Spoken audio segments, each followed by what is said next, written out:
This is Reverend Kelly Karges, Senior Pastor at Trinity United Methodist Church here in Grand Island, Nebraska. This is my video journeys on Memorial Day 2020. I pulled up one of my favorite Memorial Day speeches from speaking at the Rosedale and Doniphan Cemeteries in 2014. Memorial Day was started by former slaves on May 1st, 1865 in Charleston, South Carolina, to honor 257 dead Union soldiers who'd been buried in a mass grave in a Confederate prison camp. They dug up the bodies and worked for 2 weeks to give them a proper burial as gratitude for fighting for their freedom. Then they held a parade of 10,000 people, led by 2,800 black children, where they marched and sang and celebrated. It's hard to imagine the huge risk these newly relieved slaves took to do this. I lived in Charleston for 5 years, and there were some who still called it the War of Northern Aggression. This Memorial Weekend has become about proving we haven't forgotten. We need to do what we can to prove to those who served in our military that we've not forgotten their sacrifice. Not forgetting is how we honor them. In our lifetimes, there were 405,399 U.S. military deaths in World War II, 38,000 in the Korean War, 58,000 in the Vietnam War, 7,000 in Iraq and Afghanistan wars so far. We have a friend from our Beatrice Church who went into the military late. He was a successful teacher and coach. Now he's a paratrooper serving in his second tour in Afghanistan. Jared Salazar is a friend on Facebook, and he recently posted he'd like us to not forget his friend, Corporal Burnside, who was killed by an IED. There are still U.S. military being killed in service to our country as we speak. This weekend is also about remembering our loved ones who've passed away. So we buy grave markers made of stone and steel for our loved ones to prove the permanence of our memories of who they were and what they meant to us. My dad's grave marker is on a wall at the columbarium at Christ United Methodist Church in Lincoln. Our son Luke's grave marker is at the Rosedale Cemetery just south of Albion, Nebraska. This weekend, we need to visit and tend these last places we saw the remains of our loved ones who've passed away to prove we have not forgotten them. We take care of that little outdoor space as a continuation of what we did for them while they were alive. We continue our caring for them even though they're no longer able to reciprocate, even though it's a one-sided relationship. It goes on. We're doing our part. It helps somehow. We do battle with wire hangers and sculpt flower foam and pick out just the right flowers, plastic and otherwise, as a gift to the memories of our loved ones who no longer walk this earth. Memory is a strange thing, especially when it's attached to grief, because our emotions play such a big part in our ability to remember. And when we lose a loved one, we get scared and we want to hold on to everything we can, but it's hard. Our emotions get in the way. Because how do you hold on to the memory of a laugh? How do you not lose that look in their eye when they teased you? How do you keep what it felt like to have your loved one smile like they did when they were really happy? Sometimes the harder you try and clutch it, the faster it goes away.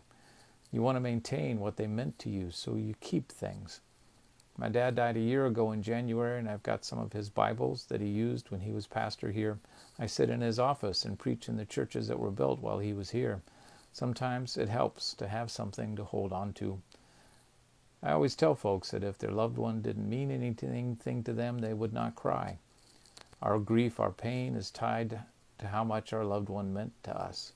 Our grief keeps their meaning fresh in our hearts, even if that means we have to suffer to get there. In our sadness, it's easy to panic when we can't pull up a memory. We start to worry that the memory is lost forever. It's not. It's just that we have to come up with a new way to pull that memory up. Grief and memory, memory and honor. Not forgetting, maintaining a memory can be a way to honor the ones we've known and loved. When those who've served our country in the military die while serving, it becomes important for the community to remember them, to remember together. It honors their service to their country, their community, their giving themselves to protect their loved ones. Because see, they did not fight for themselves only. They fight for each other. They fight to protect those they love. So honoring them is a community thing and a personal thing at the same time. Because I don't think anyone enters the Marines, the Army, the Air Force, the Navy, the Coast Guard thinking they're going to die. But they enter knowing that death is a possibility. It's like 2% of their thinking. The other 98% is something else. So that 2% is a giving over, a gift to us. I don't know about you, but my earliest memories of Memorial Day are of loading up the car with handheld grass trimmers, a watering can, flowers, hangers, wire cutters, and pots. My brother Casey, Mom, Grandma Karges, and me would head up the hill to the Albion Cemetery. My little brother and I would go and play in the great dirt pile by the shed at the back, and Mom and Grandma would go to work. Then we'd pile back into the station wagon and drive to St. Edward to pick up my Grandma Clark and head up the hill to their cemetery and repeat the whole process again. In later years, the Memorial Weekend Cemetery tour would include Scotia and Greeley, where my Grandma Karges' relatives were buried. It became an annual pilgrimage. As pastor at graveside interment service, I like to talk about how the grave is just a place for us. It's the last place we see the remains of our loved one. We know that their spirit, their essence is with God, but this is a place for us to take care of, to come and talk to them, to talk to God. It allows us to keep the thread of the relationship we'd had with them alive by taking care of their place of rest. It's really just a small piece of grass, a little cement foundation, a rock with a name and date. But it's our grass, our rock. Keeping the weeds from creeping around the foundation is what I can do to express my continued love and caring right now. It keeps the memory alive. The grief that's always a part of that memory seems to ebb and flow in its intensity, but making sure that space is cared for does something for me.